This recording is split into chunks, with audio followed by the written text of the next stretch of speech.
નમસ્કાર, સ્વાગત છે આપનું લોકમંચમાં. આપની સાથે હું છું શિવાની. લોકમંચમાં આજે વાત કરવી છે, મેઘરાજા ક્યારે મહેરબાન થશે? આ પ્રશ્ન અત્યારે દરેક વ્યક્તિ પૂછી રહ્યો છે અને ખાસ જગતનો તાત પૂછી રહ્યો છે, કારણ કે ખેડૂતોને અત્યારે જે વાવણીનો સમય છે અને તેમાં પણ જો વરસાદ નથી વરસતો તો ખેડૂતોના પાકને સૌથી મોટી અસર થવાની ભીતિ છે. બીજી તરફ અસહ્ય ગરમીમાંથી લોકોને પસાર થવું પડી રહ્યું છે. જે ગરમી પડી રહી છે તે અત્યારે વેઠવાનો વારો આવી રહ્યો છે. જે કહેવામાં આવી રહ્યું છે કે ગુજરાતમાં 11 વર્ષ બાદ સૌથી ઓછા વરસાદની સ્થિતિનું નિર્માણ થયું છે, એટલે કે આ ગંભીર લેવા જેવી પણ બાબત છે. અને અલ્નીનોની જે અસર છે તે પણ અત્યારે વર્તાઈ રહી છે અને તે વર્તાઈ રહી છે એટલા જ કારણે આ વરસાદ અત્યારે મોડો આવી રહ્યો છે. મેઘરાજા મહેરબાન ક્યારે થશે તે દરેક પ્રશ્ન પૂછી રહ્યું છે અને ત્યારે ક્યારે આવશે તેના ઉપર સવાલ તો છે જ, પરંતુ સાથે જે આ વરસાદનું જે મોડું આગમન એટલે કે ચોમાસાનું મોડું બેસવું તે કેટલી અસર કરી શકે છે, ખેડૂતોના જે ખેતીના પાક છે તેના ઉપર કેવી અસર કરી શકે છે, આ દરેક વિશે વાત કરીએ. અને માત્ર અલ્નીનોની જ વરસાદની ઘટ માટે જવાબદાર છે કે પછી અન્ય કોઈ કારણ પણ જવાબદાર છે, આ દરેક વિશે આપણે વાત કરીશું. આપણી સાથે ચર્ચામાં જોડાયા છે ડોક્ટર પ્રશાંત પારીખ, કે જેઓ ક્લાઇમેટ ચેન્જ એક્સપર્ટ છે. પ્રશાંતજી, આપનું હાર્દિક સ્વાગત છે. Thank you. ખૂબ ખૂબ આભાર. પ્રશાંતજી, જ્યારે આપણે ક્લાઇમેટ ચેન્જની વાત કરીએ ત્યારે અત્યારે સૌથી મહત્વનો જે આ ચર્ચાનો વિષય જ એટલે બન્યો છે, કારણ કે મેઘરાજા ક્યારે મહેરબાન થશે, ક્યારે મેઘો મહેરબાન થશે, દરેક નાગરિક પૂછી રહ્યું છે. અને ગુજરાતની જનતા તો પૂછી જ રહી છે, પરંતુ ગુજરાતની જનતામાં પણ જગતનો તાત તે પૂછી રહ્યો છે. ખાસ વરસાદની આપણે વાત કરી, અલ્નીનોની અસર આ વખતે જે જોવા મળી રહી છે અને જોવા જઈએ તો ગુજરાતમાં 11 વર્ષ બાદ સૌથી ઓછા વરસાદનું નિર્માણ અત્યારે થયું છે. તો શું કહેશો, જે આ પરિસ્થિતિ અત્યારે સર્જાઈ રહી છે, જે રાજ્યમાં અત્યારે આજે વાતાવરણ આવું જોવા મળી રહ્યું છે તે પ્રત્યે? એમાં 3 વસ્તુ છે. તમે જે પ્રશ્ન પૂછ્યો એમાં 3 વસ્તુ આપણે એક એક કરીને જોઈએ. સૌથી પહેલા તો અલ્નીનોની અસર.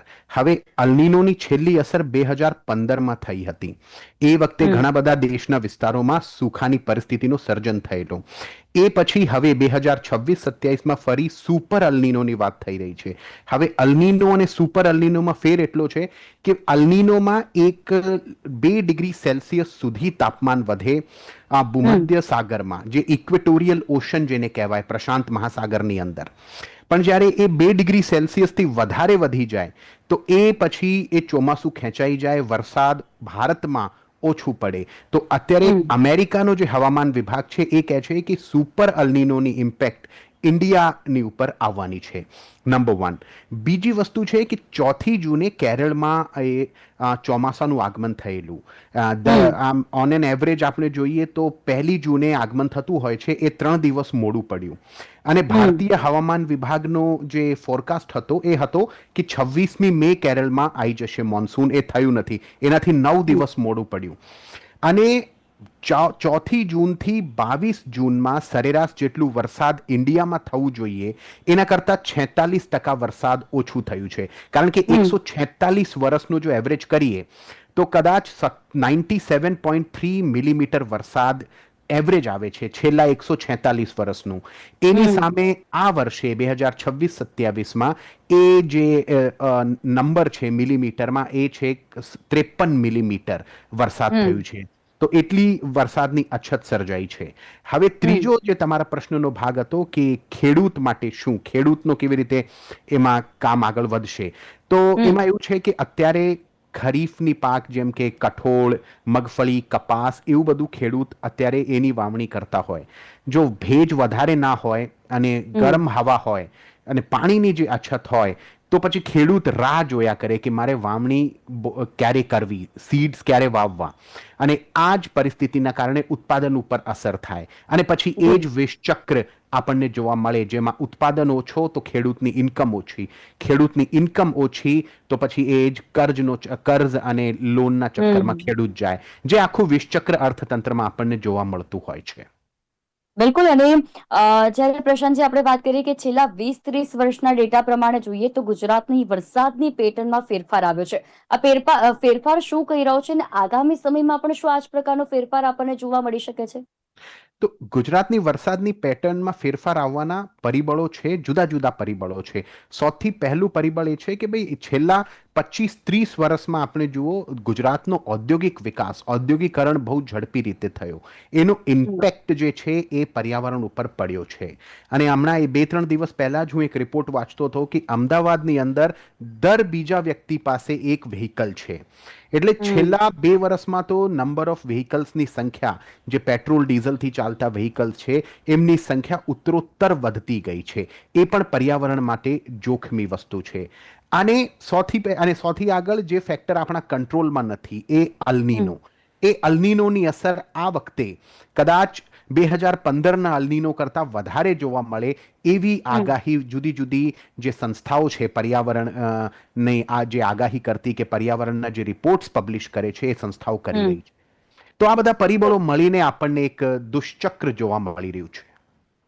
બિલકુલ. અને આપણી સાથે ધીમંત વગાસિયાજી જોડાઈ ચુક્યા છે, હવામાન નિષ્ણાંત. ધીમંતજી, આપનું હાર્દિક સ્વાગત છે લોકમંચનો. ધીમંતજી, જ્યારે આ વર્ષની આપણે વરસાદની વાત કરીએ તો અત્યારે જે વરસાદ મોડો આવી રહ્યો છે, જે ચોમાસું મોડું બેસી રહ્યું છે, તેની અસર અત્યારે જે વર્તાઈ રહી છે તેના વિશે વાત કરીએ તો અલ્નીનોની વાત કરીએ તો તે ભારતીય ચોમાસાને કેવી રીતે પ્રભાવિત અત્યારે કરી રહ્યું છે? જી ચોક્કસથી આપણે માહિતી આપી દઈએ કે સામાન્ય રીતે આપણે જોઈએ કે ગુજરાતમાં ચોમાસું કાયદેસર 15 જૂનથી લઈ અને 25 જૂન સુધીના સમયગાળા દરમિયાન સમગ્ર ગુજરાતમાં ચોમાસાનું આગમન થતું હોય છે. પરંતુ આજે 29 જૂન થવા આવી છતાં પણ હજી જે ચોમાસું આપણે સુરત આસપાસના વિસ્તારોમાં આજે પહોંચી અને સ્થિર થઈ ગયેલું છે, તો ત્યાં એ જગ્યાએ જ સ્થિર રહેલું છે. આગામી 2 થી 3 દિવસ હજી પણ જે ચોમાસું પોતાની જે સ્થિતિ છે એ સ્થિતિ પર જ રહેવા પામશે.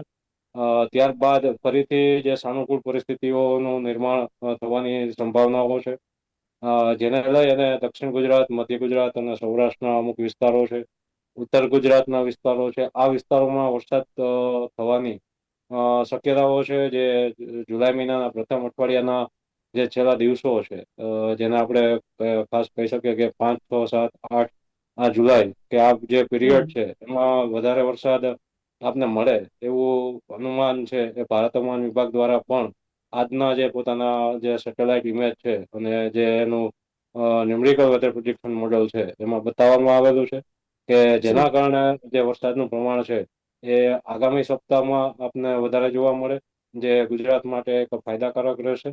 અને ખાસ અત્યારે જોઈએ તો અલ્નીનો અને વેસ્ટર્ન ડિસ્ટર્બન્સ આ બેની અસરથી ચોમાસું જે આપણે ગુજરાતમાં મોડું આવવાના એક કારણોમાં આપણે એને ગણી શકીશું. બિલકુલ.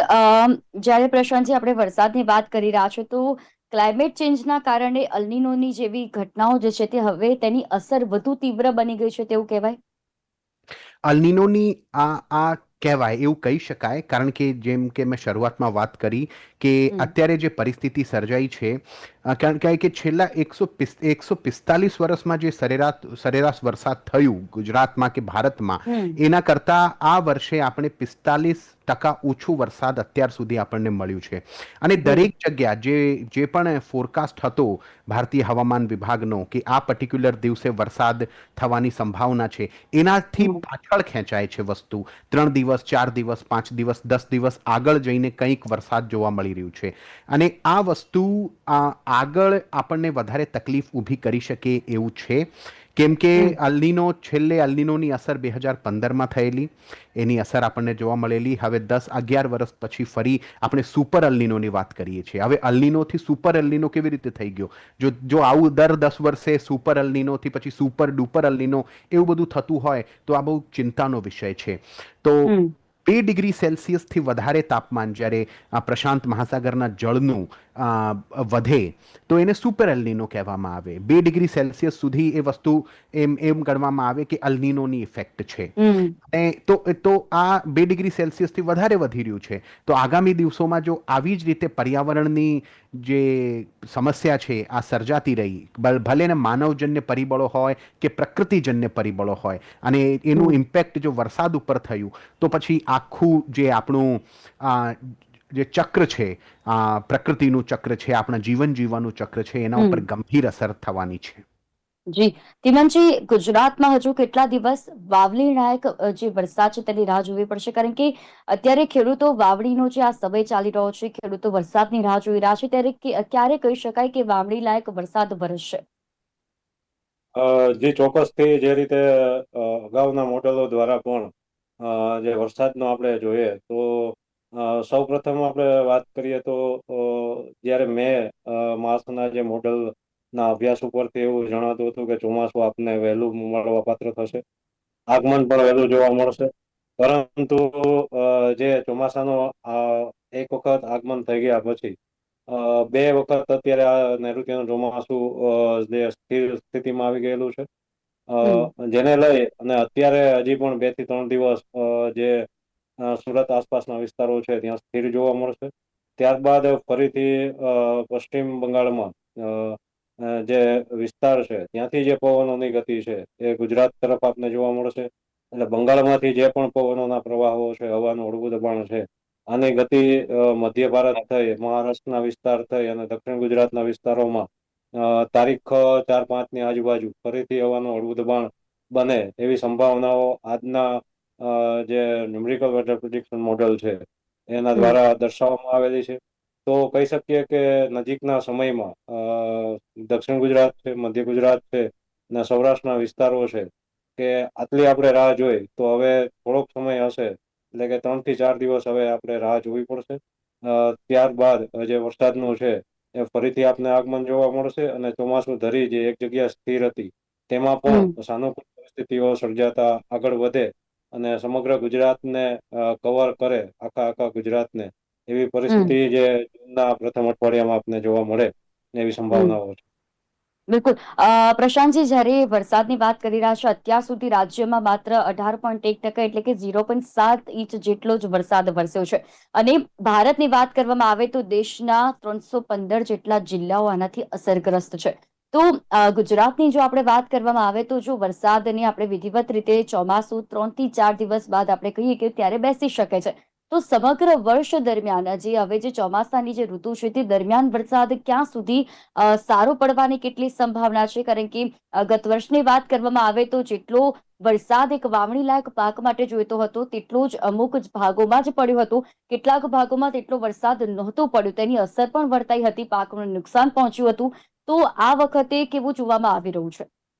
તો આ વખતે ભલે ભારતીય હવામાન વિભાગ હોય કે અમેરિકાનો હવામાન વિભાગ હોય કે બીજી ઇન્ડિપેન્ડન્ટ જે એજન્સીઝ છે જે ક્લાઇમેટ હમ.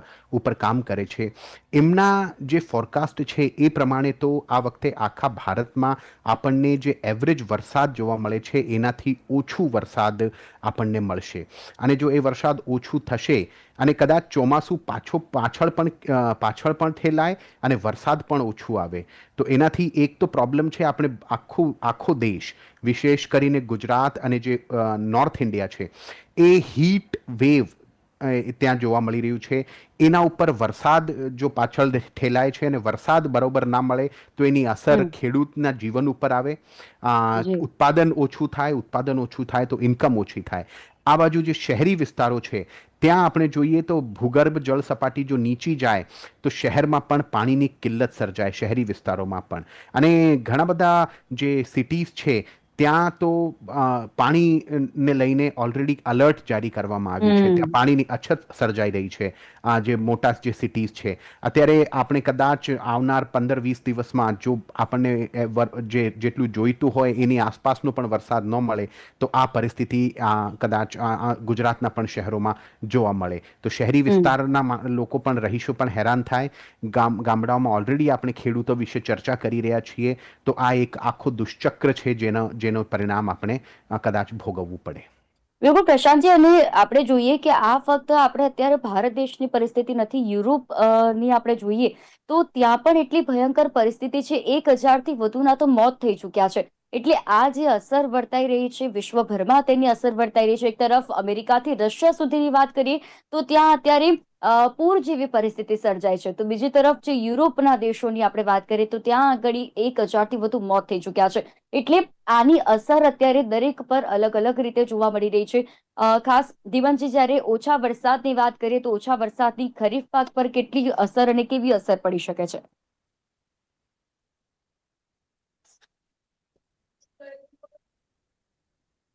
જી ધીમનજી, જી. ઓછા વરસાદની ખરીફ પાક પર કેટલી અસર અને કેવી અસર જોવા મળી શકે છે? ઓછા વરસાદથી મુખ્ય જે આપણા ખરીફ પાકો છે, અલગ અલગ વિસ્તારના, એમાં ખાસ કરીને મગફળી, કપાસ અને ચોખા, આ ત્રણ મુખ્ય પાકો એવા છે કે જે મોટાભાગના વિસ્તારમાં ખેડૂત મિત્રો પસંદગી ઉતારતા હોય છે. જો આવા સમયે જો આ વર્ષે અલ નીનો અને ઘણી બધી એજન્સીઓ દ્વારા અને ખુદ સરકાર દ્વારા પણ એવું જાહેર કરવામાં આવેલું છે કે સામાન્ય કરતા ઓછો વરસાદ રહેવા મળશે. તો જ્યારે ઓછો વરસાદ થાય ત્યારે જે મુખ્ય પાકો ઉપર છે એ પ્રથમ સંકટ આવતું હોય છે. એટલે ખાસ કરીને આ પાકો ઉપર વધારે સંકટ આવશે. જો વરસાદ આપને મળવા પાત્ર થાય પણ એના પછી બીજો વરસાદ આપને ક્યારે મળે, આ હમ અનિયમિતતા છે એ આ ચોમાસામાં આપને કદાચ જોવા મળી શકે. તો તેને લઈ અને જે પણ મુખ્ય પાક આપણે અત્યારે વાવેલ હોય તો એમાં પણ નુકસાની નો સામનો આપણે કરવો પડે એવી શક્યતાઓ પણ રહેશે. અને સાથે જે પણ ટૂંકા ગાળાના પાકો છે, આ પાકોમાં પિયતની જો વ્યવસ્થા ખેડૂત મિત્રો પાસે હશે તો હમ પાકનું રક્ષણ પોતે ખેડૂત મિત્ર કરી શકશે. એટલે આવા સમય દરમિયાન જળ સંચય કરવું, વરસાદના પાણીનો સંગ્રહ કરવો, એ એક મુખ્ય જવાબદારી જે તે ખેડૂતોની પણ રહેશે અને આમ શહેરીજનોની પણ રહેશે. જો વરસાદનો પાણીનો સંચય આપણે કરશું તો આપણા જે પાણીનું સ્તર છે એને જાળવી રાખવું અને ભવિષ્યમાં જો જરૂર પડે પાણીની તો આપણે તેનો ઉપયોગ કરી શકીએ. તો તેની સામે આપણે રક્ષણ પણ મેળવી શકીએ. તો આ એક ગંભીર બાબત આ વખતે એવી રહેશે કે પાણીની સમસ્યાઓનો સામનો છે એ બધા લોકોએ કરવો પડે એવી શક્યતાઓ રહેશે. હમ પ્રશાંતજી, ચોમાસું નબળું રહેવા પાછળ ક્લાઇમેટ ચેન્જની કેટલી મહત્વપૂર્ણ ભૂમિકા છે આમાં? ચોમાસું નબળું રહેવા પાછળ ક્લાઇમેટ ચેન્જની જ સૌથી મોટી અને ઇમ્પોર્ટન્ટ ભૂમિકા છે. કારણ કે હમ અત્યારે જે યુગમાં આપણે પ્રવેશી રહ્યા છીએ, આર્ટિફિશિયલ ઇન્ટેલિજન્સ યુગ જેને કહેવાય, એ હમ આર્ટિફિશિયલ ઇન્ટેલિજન્સને ના ક્રિયાન્વયન માટે જે ડેટા સેન્ટર્સ બધા ઊભા કરવામાં આવે છે, એ જી ડેટા સેન્ટર્સ જે રીતે ઉર્જાનો ઉપયોગ કરે છે, ત્યાં જેટલા પ્રમાણમાં પાણીની જરૂર પડતી હોય, જેટલા પ્રમાણમાં વીજળીની જરૂર હમ પડતી હોય, એનાથી તમે એક ડેટા સેન્ટર જે વીજળી યુઝ કરે એનાથી આપણે 25 થી 30 ગામોને વીજળી પૂરી પાડી શકીએ. એનાથી હમ કદાચ એના કરતાં પણ વધારે.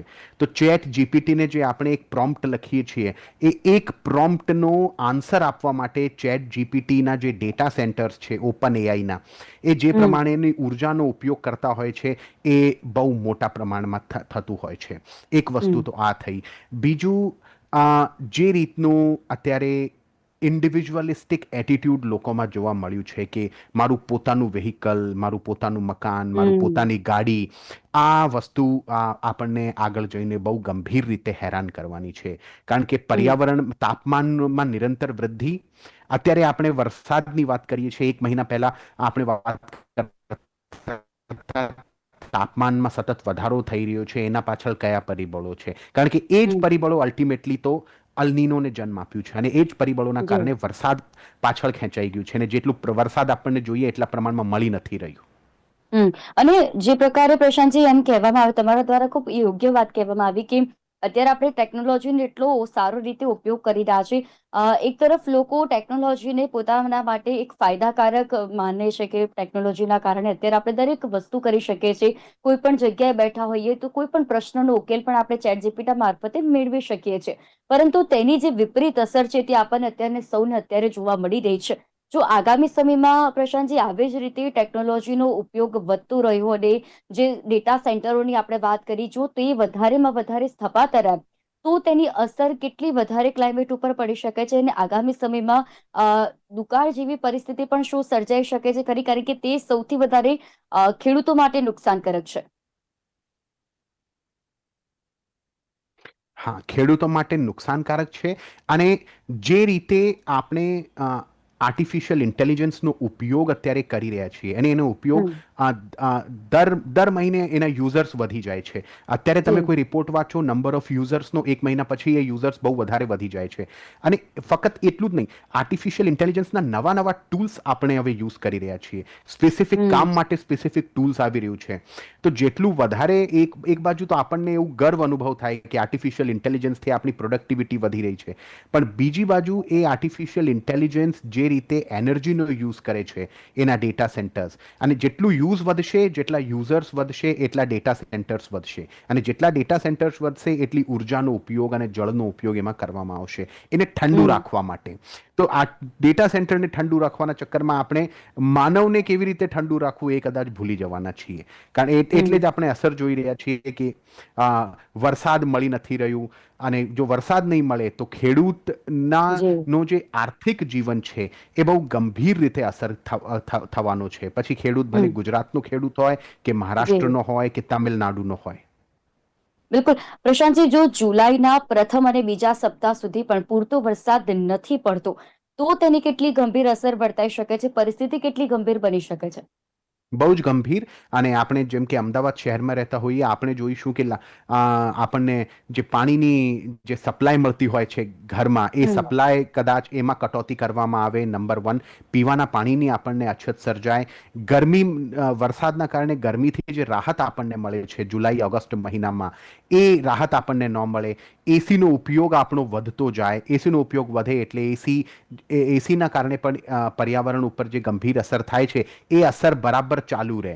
તો આપણે જે વરસાદ જો ઓછું થયું અને જો વરસાદ મોડું થયું તો એના કારણે જે ગરમી જે આપણે સહન કરી રહ્યા છીએ, અને ગરમીથી બચવા માટે જે પણ ઉપકરણો આપણે યુઝ કરીએ છીએ એ પણ પર્યાવરણ માટે તો હાનિકારક જ છે, અને આ વસ્તુ ચાલુ જ રહેવાની. તો શહેરી વિસ્તારોમાં પાણીની અછત અને ગ્રામીણ વિસ્તારોમાં પાણીની અછતના કારણે સીધું આપણા આ જે કન્ઝમ્પશન બાસ્કેટ છે, આપણી ખાવા પીવાની વસ્તુઓ છે, એના ઉપર અસર થાય. તો એક આખો આર્થિક દુષ્ચક્ર ઊભો થાય, અને જેનાથી પછી બહાર નીકળવામાં આપણને સમય લાગી જાય. બિલકુલ. પ્રશાંતજી, સમયનો અભાવ છે, પરંતુ તમારા મૂલ્યાંકન પ્રમાણે આ વખતે ગુજરાતમાં સમગ્ર ચોમાસું કેવું રહી શકે છે? ગુજરાતમાં મેં એક એવરેજ કાઢવાનો પ્રયાસ કર્યું જુદા જુદા રિપોર્ટ્સમાંથી. તો જેટલું વરસાદ આપણને મળતું હોય એનાથી 15% ઓછું, 15થી 20% ઓછું વરસાદ અત્યારે હાલમાં તો એવું લાગી રહ્યું છે આપણને મળશે. પણ એક વસ્તુ એ પણ છે, એમાં આપણને એક જે કહેવાય ને કે એક ઉમ્મીદની કિરણ એ છે કે એક પર્ટિક્યુલર જે પ્રાકૃતિક ઘટના બનતી હોય મહાસાગરની અંદર, પ્રશાંત મહાસાગરની અંદર, જો એ આપણા દેશના ફેવરમાં આવે તો કદાચ આપણને થોડુંક વધારે વરસાદ મળે, નહીતર ઓવરઓલ વરસાદ ઓછું જોવા મળશે. ઓકે. એટલે કહી શકાય પ્રશાંતજી કે જુલાઈ જે છે, જુલાઈ મહિનો, તેમાં જોવાનું રહેશે કે તેના પ્રથમ કે બીજા સપ્તાહ સુધી કેવો વરસાદ રહે છે, અને તે જ પ્રમાણે જે ચોમાસું છે તે જોવા મળશે કે કેવું સમગ્ર વર્ષ દરમિયાન જોવા મળી શકે છે. અને જે ચોમાસું નબળું પડી રહ્યું છે તે પાછળ ઘણા એવા વૈજ્ઞાનિક કારણો પણ છે. તો આના માટે દરેક વ્યક્તિએ વિચારવાનું છે. જેમ તમે વ્હીકલ્સનો ઉપયોગનું કીધું કે જેટલું જરૂર હોય તેટલું જ તમે તેનો ઉપયોગ કરો, કારણ કે તે પર્યાવરણ પર અસર કરી રહ્યું છે, અને તે આપણને જ તેના ઉપર તેની વિપરીત અસર તેને ભોગવવાનો વારો આવી રહ્યો છે. ડૉક્ટર પ્રશાંતજી, આપ અમારી સાથે આ વિશેષ ચર્ચામાં જોડાયા તે બદલ આપનો ખૂબ ખૂબ આભાર. Thank you. તો લોકમંચના કાર્યક્રમમાં જે મેઘરાજા મહેરબાન ક્યારે થશે તેના વિશે વાત કરવામાં આવીને આ વખતે ચોમાસું જે નબળું પડી રહ્યું છે તેની પરિસ્થિતિ ગંભીર વધુ બનવાની શક્યતા પણ છે, અને જેમ ના પ્રમાણે 15થી 20% જેટલો ઓછો વરસાદ પણ આ વખતે નોંધાઈ શકે છે. અને ખાસ કરીને જે અત્યારે ડેટા સેન્ટરો સ્થાપવામાં આવી રહ્યા છે તેને કારણે પણ વરસાદ જે છે તે નબળો પડી રહ્યો છે, ચોમાસું નબળું પડી રહ્યું છે. અલ નીનોની જે અસર જોવા મળી રહી છે સમગ્ર ગુજરાતભરમાં જોવા મળી રહી છે, અને આ અસર જોવાનું રહેશે કે જુલાઈ મહિનામાં કેવી રહે છે. વિધિવત રીતે ચોમાસું જુલાઈ મહિનામાં બેસે છે કે કેમ. લોકમંચના કાર્યક્રમમાં હાલ બસ આટલું જ. ફરી મળીશું નવા વિષયની સાથે. ત્યાં સુધી આપ મને રજા આપશો. નમસ્કાર.